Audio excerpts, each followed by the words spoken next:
Offer തട്ടിപ്പിന് Perinthalmanna MLA Najeeb Kanthapuram നേതൃത്വം നൽകിയെന്ന് സിപിഎം. എംഎൽഎയുടെ ഓഫീസിൽ പ്രവർത്തിക്കുന്ന മുദ്ര ഫൗണ്ടേഷൻ തട്ടിപ്പിലേക്ക് ആളെ ചേർക്കാൻ പത്രപരസ്യം നൽകി. ആളുകളുടെ പരിമിതികൾ ചൂഷണം ചെയ്ത നജീബ് കാന്തപുരത്തിന് എംഎൽഎ ആയി തുടരാൻ അർഹതയില്ലെന്നും CPM Perinthalmanna area secretary E Rajesh പറഞ്ഞു. കള്ളപ്പണം വെളുപ്പിക്കലും എംഎൽഎയുടെ ഓഫീസ് വഴി നടക്കുന്നുണ്ടെന്ന് ഡിവൈഎഫ്ഐ ആരോപിച്ചു. ഷംസീർ ചേരുന്നുണ്ട്.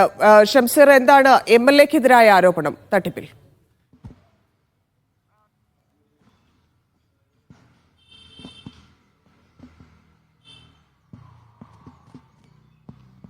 ഷംസീർ, കേൾക്കാമോ?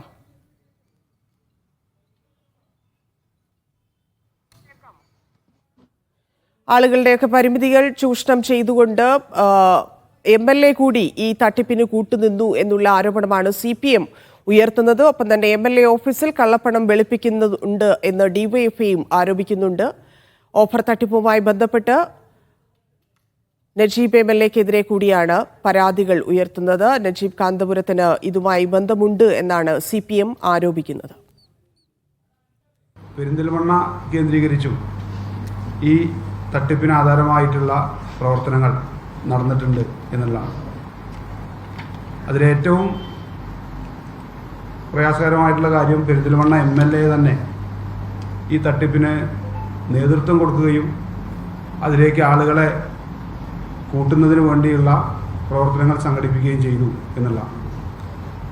എംഎൽഎ തന്നെ രൂപീകരിച്ചിട്ടുള്ള എംഎൽഎയുടെ ഓഫീസിൽ പ്രവർത്തിക്കുന്ന മുദ്ര ചാരിറ്റബിൾ ഫൗണ്ടേഷൻ വളരെ വ്യക്തമായി ഈ പരിപാടിയിലേക്ക് ആളുകളെ ചേർക്കുന്നതിന് വേണ്ടി പത്രക്കുറിപ്പ് ഇറക്കുകയും ആ പത്രക്കുറിപ്പിൻ്റെ അടിസ്ഥാനത്തിൽ എംഎൽഎ ഓഫീസുമായി ബന്ധപ്പെടാൻ ആവശ്യപ്പെടുകയും അങ്ങനെ ബന്ധപ്പെട്ട ആളുകളുടെ കയ്യിൽ നിന്ന് എംഎൽഎ ഓഫീസിൽ നിന്ന് റെസീറ്റ് ഇഷ്യൂ ചെയ്യുകയും ചെയ്തിട്ടുണ്ട്.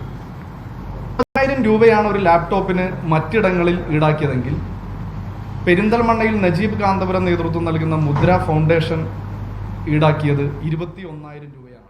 അതിന്റെ റെസിപ്റ്റാണ്. ഷംസീർ ചേരുന്നുണ്ട്. ഷംസീർ, എന്താണ് സിപിഎമ്മിന്റെ ആരോപണം നജീബ് കാന്തപുരം എംഎൽഎ കുറിച്ച്?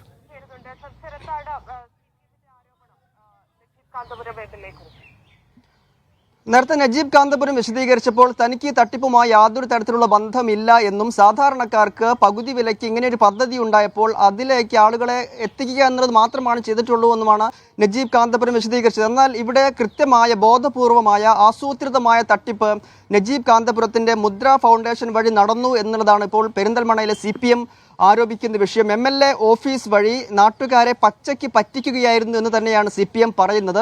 നേരത്തെ കാന്തപുരം വാർത്താ സമ്മേളനം നടത്തിയപ്പോൾ പറഞ്ഞിരുന്ന പ്രധാനപ്പെട്ട കാര്യം ഈ ഗുണഭോക്താക്കളെ നേരിട്ട് ഈ അനന്തകൃഷ്ണന്റെ ഫൗണ്ടേഷനുമായി കണക്ട് ചെയ്യുക മാത്രമാണ്. അല്ലാതെ തങ്ങളുടെ ഫൗണ്ടേഷൻ മുദ്ര ഫൗണ്ടേഷൻ പണം വാങ്ങിയിട്ടില്ല എന്ന കാര്യങ്ങൾ ഉൾപ്പെടെ നജീബ് കാന്തപുരം വിശദീകരിച്ചിരുന്നു. എന്നാൽ മുദ്ര ഫൗണ്ടേഷൻ വഴി തന്നെ പണം വാങ്ങിയിട്ടുണ്ട് എന്നതിൻ്റെ ചില രേഖകൾ കൂടി ഇവർ കാണിക്കുന്നുണ്ട്. ഇതിൻ്റെ വിശ്വാസ്യതയും ആധികാരികതയും നമുക്ക് വ്യക്തമല്ല. 21,000 രൂപ ലാപ്ടോപ്പിന് വേണ്ടി മുദ്ര ഫൗണ്ടേഷൻ നേരിട്ട് സ്വീകരിച്ചിട്ടുണ്ട് എന്നതുൾപ്പെടെയുള്ള കാര്യങ്ങളാണ് ഈ സിപിഎം ഇപ്പോൾ ഉന്നയിക്കുന്നത്. ഇത് കൃത്യമായി തന്നെ ആസൂത്രിതമായി നടത്തിയ തട്ടിപ്പാണ് എന്നുകൂടി പറയുന്നു. മാത്രമല്ല നജീബ് കാന്തപുരത്തിന് എംഎൽഎ സ്ഥാനത്ത് തുടരാൻ അവകാശമില്ല എന്നുള്ള കാര്യം കൂടിയാണ് സിപിഎം പ്രധാനമായും പറയുന്നത്. ഈ കൃത്യമായ തെളിവുകൾ വരും ദിവസങ്ങളിൽ പുറത്തുവിടും എന്നുകൂടിയാണ് ഇപ്പോൾ അവർ വ്യക്തമാക്കുന്നത്. നാളെ നജീബ് കാന്തപുരത്തിന്റെ എംഎൽഎ ഓഫീസിലേക്ക് സിപിഎം ഒരു മാർച്ച് കൂടി അതുകൂടി സംഘടിപ്പിച്ചിട്ടുണ്ട്. ബഹുജനങ്ങളെ സംഘടിപ്പിച്ചായിരിക്കും മാർച്ച് സംഘടിപ്പിക്കുക എന്നാണ് സിപിഎം വ്യക്തമാക്കുന്നത്.